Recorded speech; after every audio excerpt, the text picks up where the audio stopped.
It's the grand final winners against the League Leaders Shield holders, the world champions against the current Super League pace setters. It's Leeds and Warrington toe-to-toe again.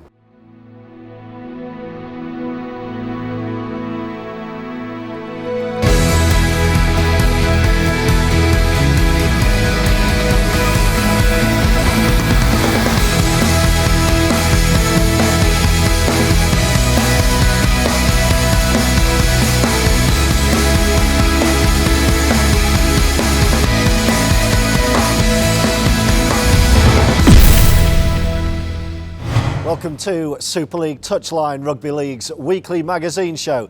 And here's what we got coming up this week. England announced their schedule for 2012. We put your questions to Lancer Hire in this week's tweet line. We take a look at the top 5 tries from round 5. But first, this week's news headlines. St Helens England hooker James Roby could be back playing within a month after the leg injury that he picked up at Huddersfield on Sunday was found to be less serious as was first feared. Bradford's prop Craig Kopczak is expected to be out for 6 to 8 weeks with a badly broken finger. On the day that he received a surprise call-up to Steve McNamara's elite training squad for England, Catalan Dragons Torquay-born Australia-raised hooker Ian Henderson has been ruled out for 3 weeks with a knee injury. And Hull KR's Australian standoff Blake Green could be back playing by the end of April as he recovers from a blood clot. So it's been a busy old week for the England head coach Steve McNamara. Not that he will complain, I'm sure, ahead of another busy looking season for him in charge of the national team. He's named a 32-man new look elite training squad, including the likes of local boys Callum Watkins and Zach Hardacre, who've both scored a few tries here this season. Ian Henderson, raised in Australia, born in Torquay and most recently a Scotland international.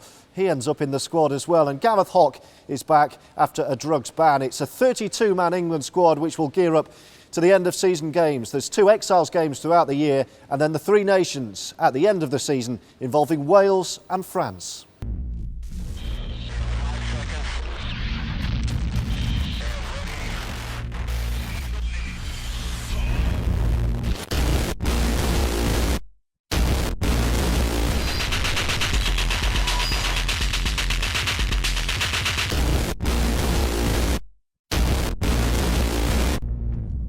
With all the announcements today, some people will think the work starts here, but I guess from your point of view, it started well before that and before the 4 Nations series last year.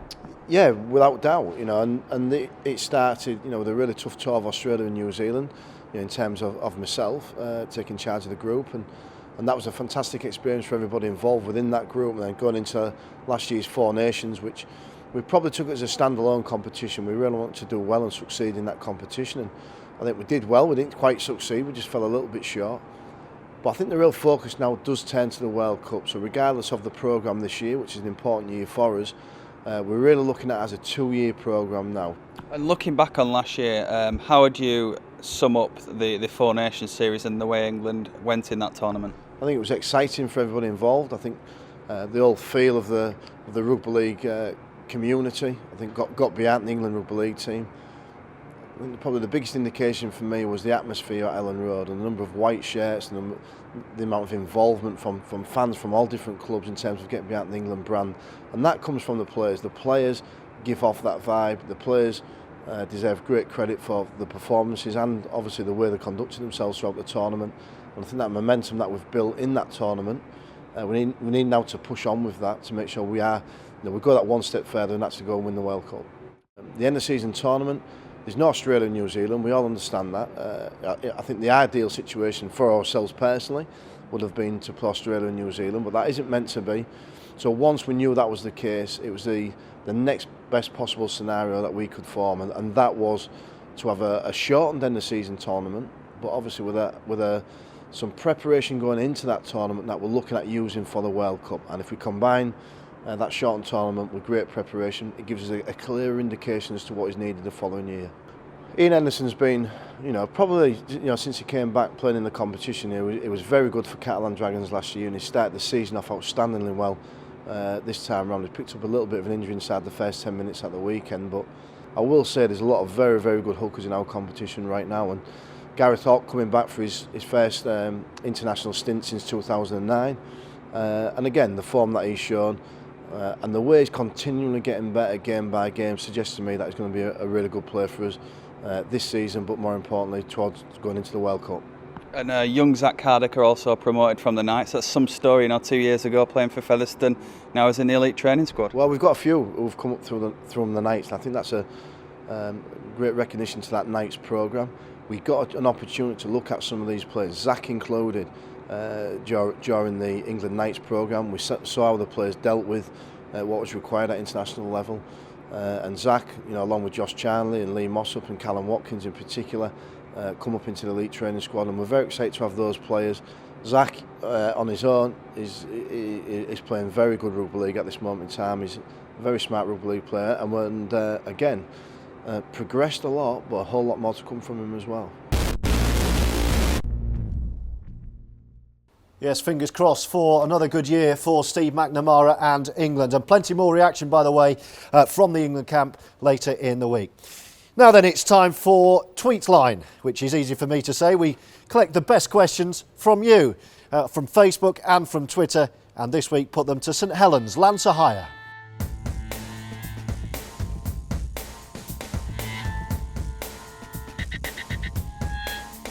There's no doubt we're not playing our best football at this stage, but I think it's important that everyone stay confident and stick by us, and I know we're going to improve, and come the end of the year we'll definitely be involved in the finals, that's for sure.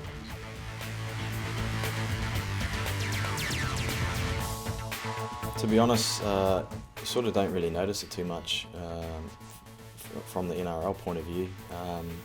The second referee is kind of tucked in behind the ruck, and he basically lets the main referee know the side of things that he sees. So yeah, I don't think there's too much difference between having one or two. So whether or not there's room for that in the Super League, probably yes. But yeah, it's up to the the mainstays in the game to decide whether that should happen or not.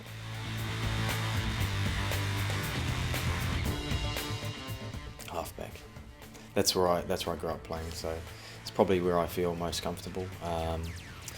I played fullback for the first time in 2008 when a mate of mine, Wade McKinnon, got injured, and did all right there and played for my country and played a few years there. But I grew up playing in the halves, so that's where I feel most natural comes to me, that position.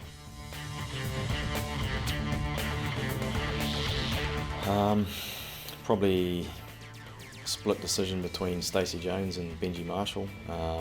Both very different players, but both exceptional talents, and pretty amazing what they can do on a football field. So I've played with Stacey at the Warriors and Benji with the Kiwis. So I'd say those two for sure, and I can't split them.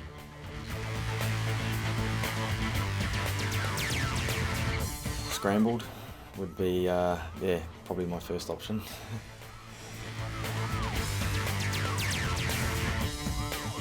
I'd like to see a second NRL team. I think there's enough talent, probably in Wellington or maybe in the South Island for a rugby league club down there. But whether or not there's the NRL will allow that. There's probably 3 or 4 cities within Australia that could add another team as well. So I would like to see it happen, but whether or not, I don't think it will.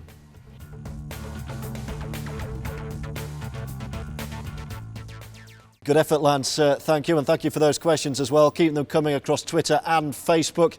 Just get us followed, and we'll make sure your questions get to the biggest names in Super League throughout the course of the season. Speaking of which, shall we see some tries? Why not? Top 5 time, and here are some absolute beauties from the past week. Try number 5, Scotty Morrell from Hull Kingston Rovers. Terrific step. Sean Briscoe, no chance. And the swallow dive from Morrell.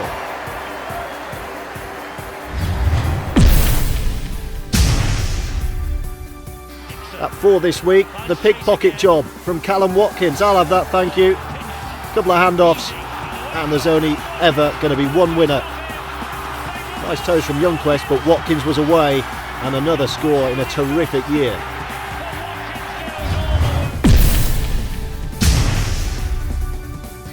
The Catalan Dragons have been breathing fire this year, and how about this? Scott Giroux starts it, and he finishes it as well. Wigan were nowhere, Giroux was in the corner. This week's number 2, a pearler from the Salford City Reds. Moon with the dance, Patton with the twinkle toes, Chris Nero herring up in support, and the powerful finish too. It was some score by the Salford City Reds. And this week's top try, Danny Brough gobbling up the Gaskell kick. Couple of steps, then the look for support, and on the far side, the unmistakable figure, Luke George, his second hat-trick of the year, and a terrific score. So this is where the magic happens at Headingley. In fact, the last time the two sides met here, Warrington walloped Leeds 42 points to 6. Bit of a distant memory though, really, given that Leeds went on to knock the Wolves out of the playoffs, win the grand final, and have since then been crowned world champions as well. So the Rhinos will go into this pretty confident. Last year's gone. There's only one team that can call themselves the best, and who am I to be saying what they should and shouldn't do? But no, I'd be very surprised if they are. And they were very good last year. I won't take that away from them. They're for the majority of last season, they played some outstanding stuff with the ball and defended really, really strong. So, and I think their motivation will be to be that again this year. To start again and build again. And they're certainly heading in the right direction, even though it's early stages of the season. They're looking good already. Both teams had pretty good years for similar sort of reasons, not quite the same, but similar reasons from last year. But it's a whole new ball game this year. Whether that happens for either team this year is a long way to go. But both teams have had some reasonable results so far. But I think, even on paper, I think potentially that mouth-watering sort of matchups in positions. Yeah, they've hit the ground running. I think obviously the success of the World Cup Challenge, and I think sometimes you'd see a bit of a dip after that, but they've not. They've carried on the form, and fair play to them. And it's going to be a really tough game, a really exciting game. They've done quite well this season. We've got a good start. I think they'll be looking for a bit of revenge kind of thing from last year, but now we're going to really stick it to them this game. I think we're going to try and kick off our season from now. Yeah, I love playing at Headingley. I think it's a great stadium, and obviously that South Stand do get behind Leeds, and it makes it a good atmosphere and a good advertisement for our sport, I think. Does it still bear any significance going back there?